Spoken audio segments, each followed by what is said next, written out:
Hey, Brazilianaires. I am the Real Manos, and this is my life partner fusion, Deadpoolzilla. Say hi, Deadpoolzilla. Greetings, everyone.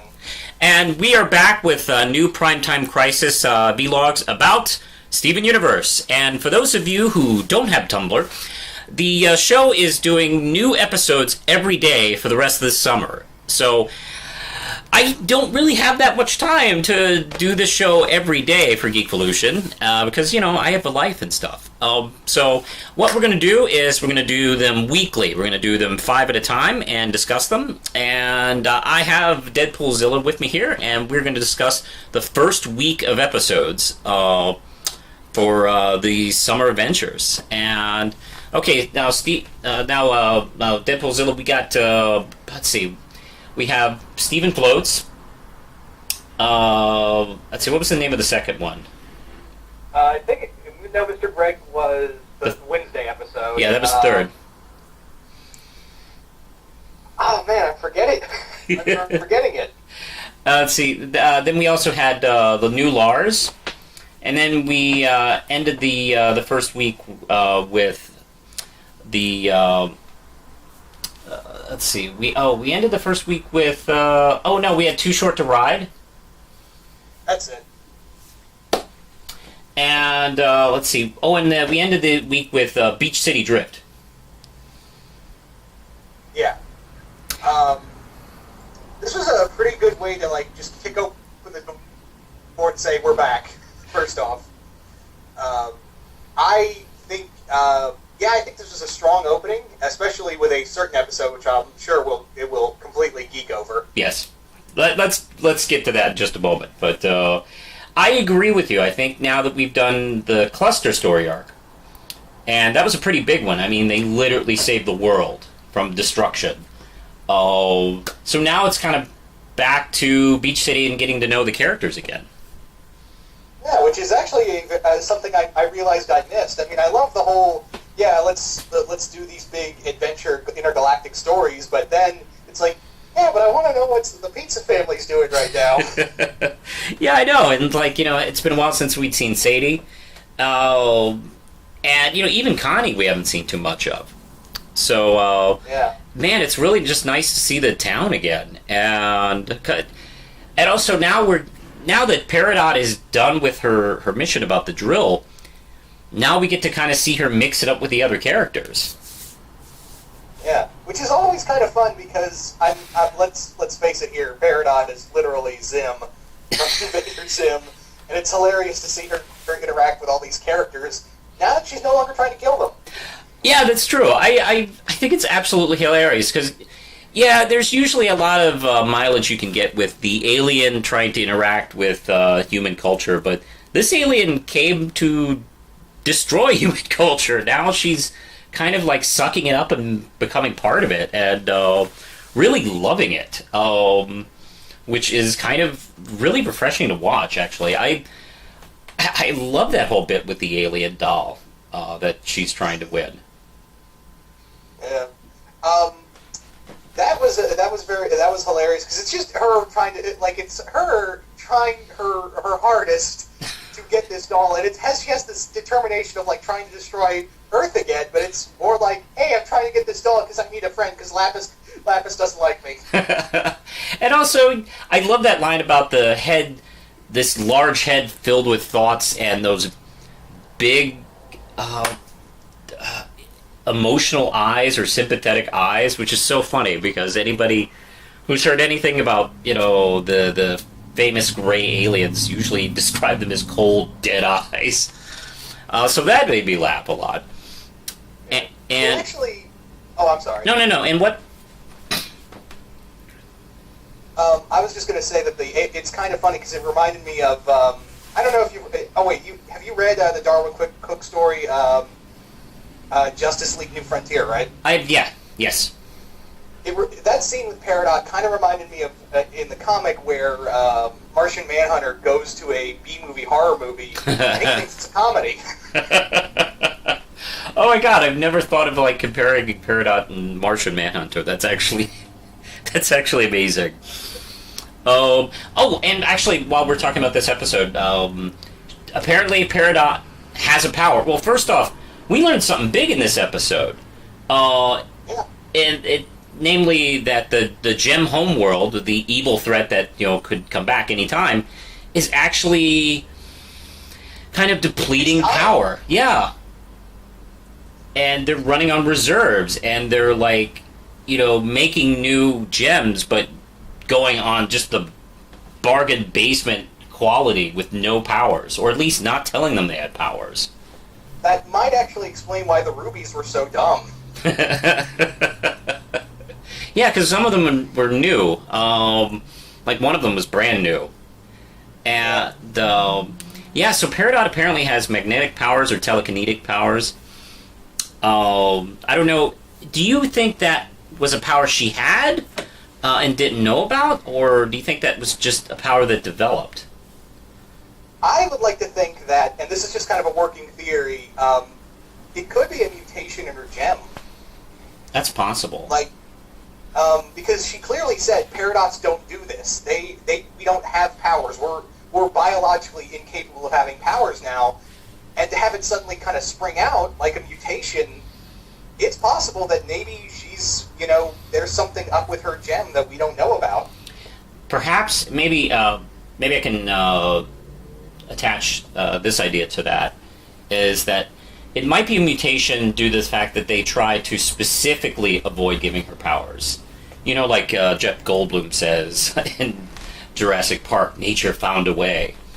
And, maybe them trying to genetically engineer her to have no powers, it sparked this new power.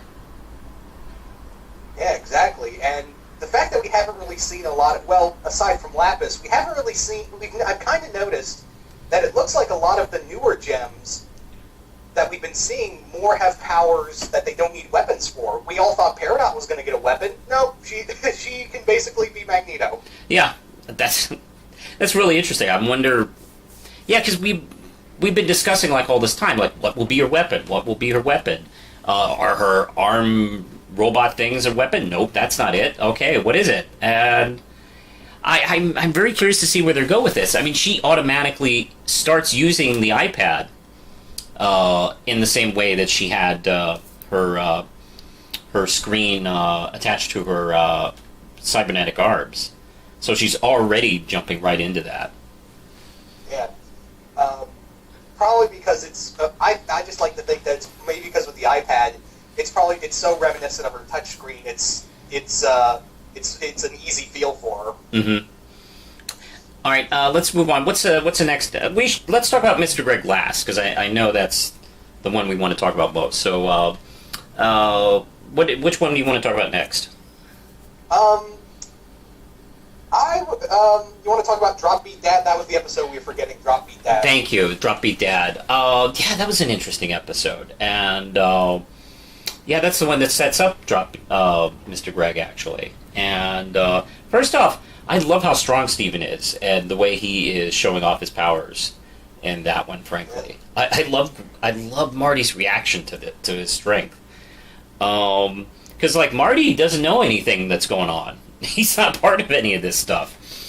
He has a normal life. So seeing this this tiny 14-year-old kid lift that stuff. Yeah, that episode, I'm sure you probably can attest to this. With the title Drop Beat Dad, it had to be Marty. It had to be Sour Cream. I thought the episode was good overall. What did you think? I thought it was pretty good because it does something we see pretty rare, especially in animation, is the step-parent is the good parent. We see this a lot in animation where stepfather or stepmother, oh, you're a jerk automatically. Yeah. And it's really nice because in the real world, I've had several friends where their real biological parents are total jerks, and the step-parent turns out to be the better fit for them. Yeah, that's it. That's the interesting thing that's going on in fiction. Classically, the step-parents or stepmothers in, old, fairy tales are usually almost always evil. And culturally, that's changed, at least from what I've noticed in a lot of fiction, is people, thinking, oh, wait, no, they're usually not evil. They're sometimes just as good, because sometimes the natural parents are scum, like in this case with Marty. Yeah. I just can't get over why, like, Vidalia and Yellowtail. Scientifically, it just does not make sense. Yeah, it's best not to, like, think about it too deeply. Yeah, because that's a couple I don't really see. I mean, maybe if we see a little bit more of Vidalia, we'll like, oh, okay, I get it, but I don't know.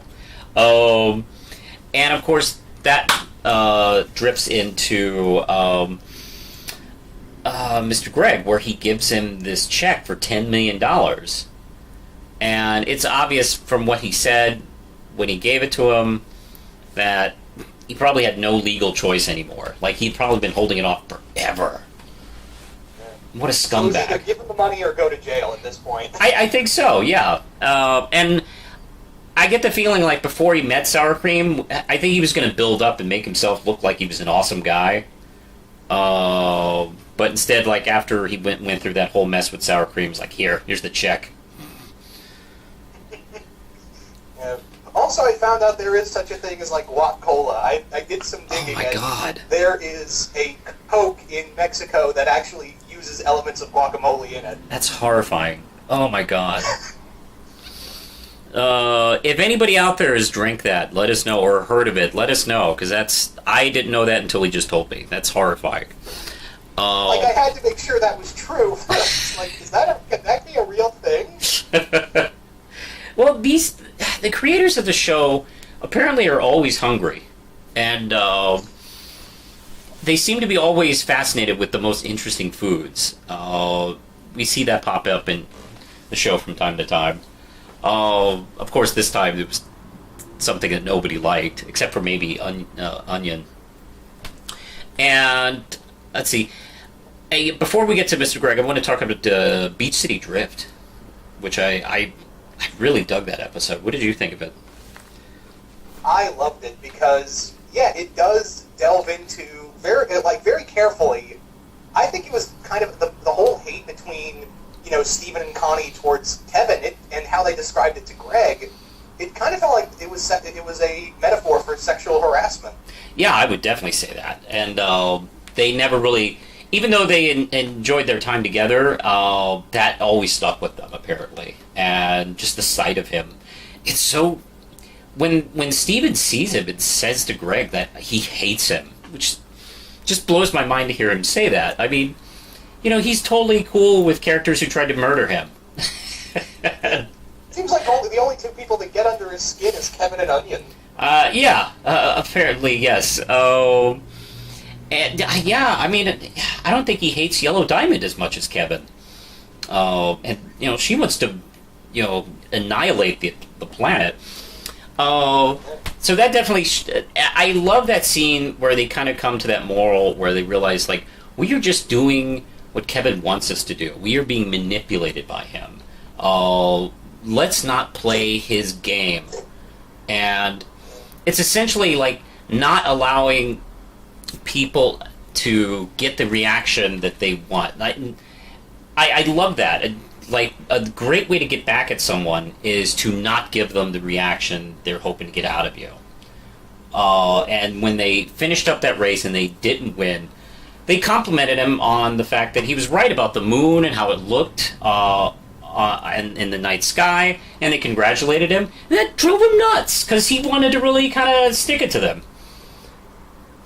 That's the beauty of reverse psychology. When you give the person giving you crap the opposite reaction, that just ninjas their psyche right off the gate. That's right. It's brilliant, and that's one of the things I like so much about the morals in these episodes is they're really thoughtful and sophisticated, rather than good is good and sharing is good and killing is bad. Yeah, they these people really put their thought into these ideas and these scripts. Yeah. One other thing I wanted to talk about this episode is, God, do I love Steven and Connie's relationship in here. We haven't seen them kiss once, but they already act like a married couple. Like, you clearly see in that conversation when they're talking about, their obsession with Kevin, it feels like they're already married. It does. It's actually... I've mentioned this a couple of times on Twitter. I am just blown away by the fact that, they're kids. He's 14, she's 12 and a half. And they have such a maturely thought out written relationship. It's one of the best written relationships I've seen in a show. I mean, Rebecca Sugar, I feel like she needs to go to the CW and hold a seminar for their writers and creative staff with a full PowerPoint presentation. Like, this is how you write a relationship in a TV show. This is how people actually act. Because, yeah, I mean... Guggenheim, take notes. Oh, I know. I mean, all these shows, like, that's supposed to have adults, like, all they do is, like, yell bitterly at each other and, like, leave and slam the door. It's like, that's, like, half of their dialogue. This show, actually, we see these characters really get along on a personal basis like this. And they kind of problem solve together, and they trust each other. And it's just... it's such a well-done relationship. There are some really good relationships in the show, the way they're written, but particularly this one. Yeah, this is like I don't know, like what I'm torn on more, Garnet or Stephen and Connie in relationships of what I like more, but it's usually those two are like the perfect personification of this is how you write a couple. Yeah. Yes. I'm tempted to go with Stephen and Connie because we see Garnet usually as herself. We don't see her split too much as Ruby and Sapphire. Yeah, that is true. But let's see. Fun fact: Lindsay and I recently realized that we are both kind of Ruby and Sapphire in real life. I'm more Ruby and she's more Sapphire because I get mad just like Ruby does. I now want like a piece of fan art of that scene where Ruby's shaking the table and Sapphire's just like, you're shaking the table. Oh my god, that is you and Lindsay. That is literally us. But let's see. Let's conclude with. We didn't talk much about Stephen Floats, but there's not too much about that one outside of the fact that it's cool that he has this new like jumping power, this floating power, which is.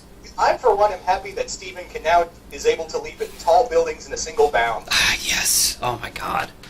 That shot where he jumps up for the first time and is in front of the face of the temple was just so awesome. And that's the closest we ever got to see the face of that temple.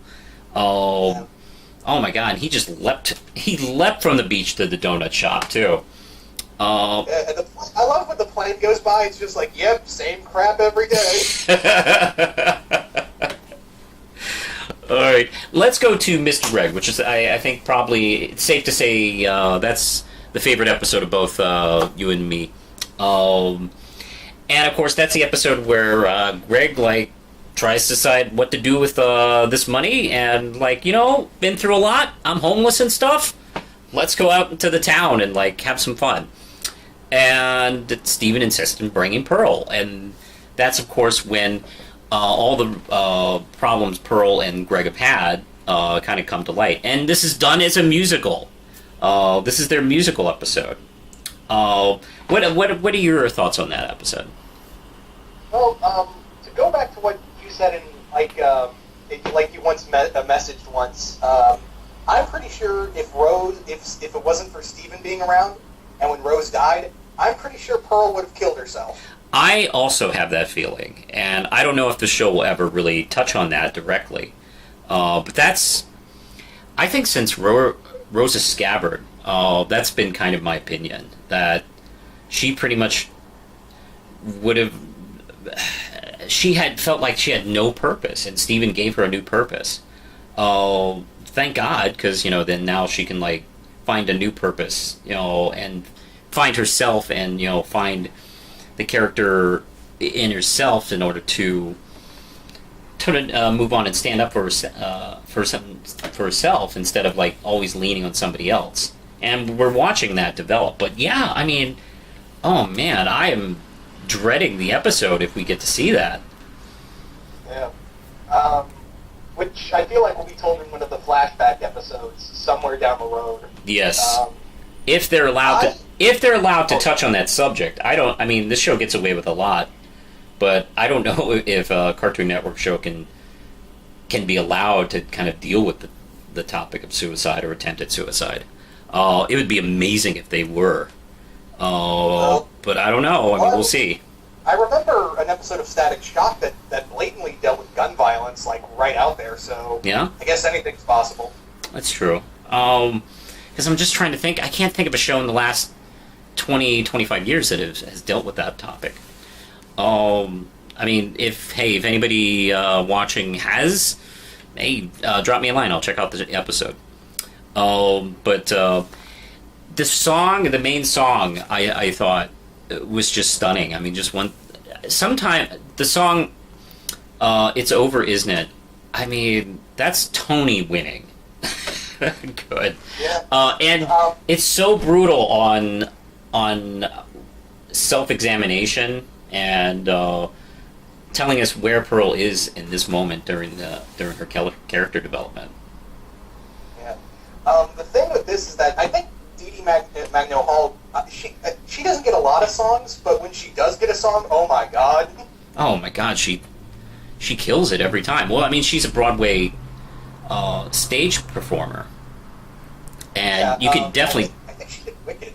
If I'm not mistaken. She was in Wicked. On stage, she's done a production of Miss Saigon, and I know she's done Tommy and If When and a few. I mean, she's just a consummate stage actress, and I mean, you can definitely tell. And I mean, they take full advantage of her songs when she has one, to just go all the way with it.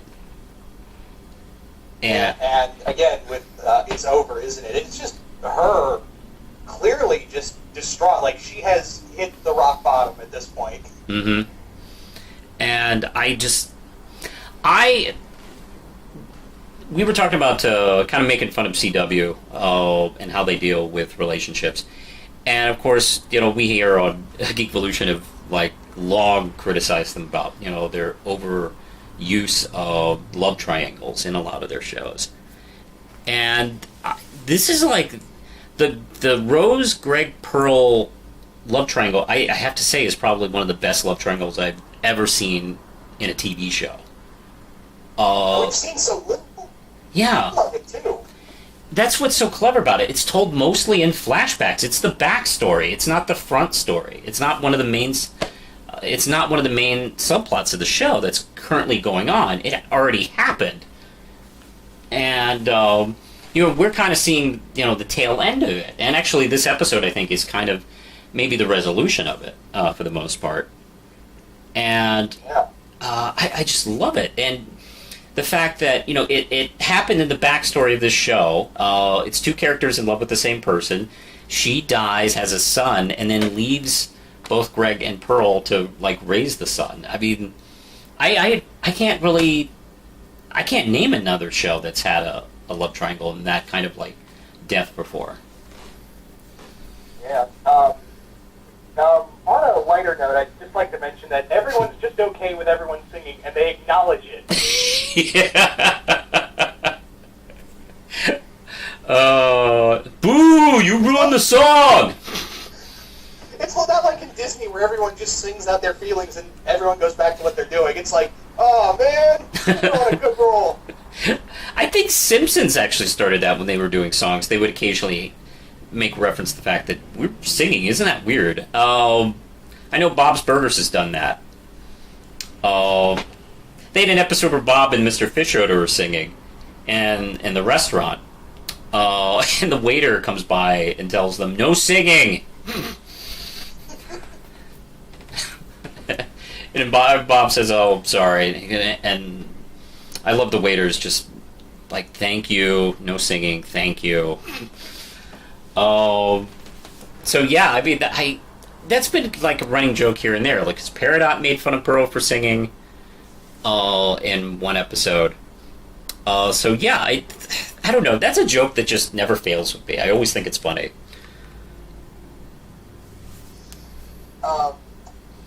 But yeah, getting back to the main point, it's clear that Greg is, he's not oblivious to how Pearl felt about Rose. Yeah. And it kind of comes to a head here, but rather than argue about it, he's like, look, you knew Rose longer, you were with her since the beginning. I just kind of jumped in and ruined things, didn't I? Yeah. And I love how mature he is on that respect. He's not bitter at all, and I don't know. It just shows his character. Yeah. It also brings up during her song that Rose has had relationships with other men before. Yeah. And it makes me. And she's brought this up before, and I'm like, how many people have you found interesting before Greg? Yeah. Were you and Vlad the Impaler buddy or what? Maybe JFK, Elvis, who knows?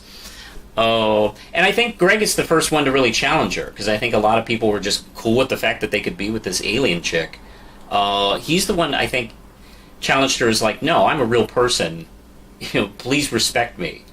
And I think that was a big difference for Greg compared to the other people in her life. And we got to wrap it up. I'm getting the light from our director, and we're gonna have to finish it here. Thank you so much, Deadpool, for talking with me about the first week of episodes. Oh, absolutely, no problem. And we're gonna cut loose here. We're gonna be talking to you next week about the next 5 episodes of Steven Universe for the Summer Adventures episodes here on Primetime Crisis. I think that's it. I'm the Real Manos, and this is Deadpoolzilla. Say goodbye and push the button, Lindsay.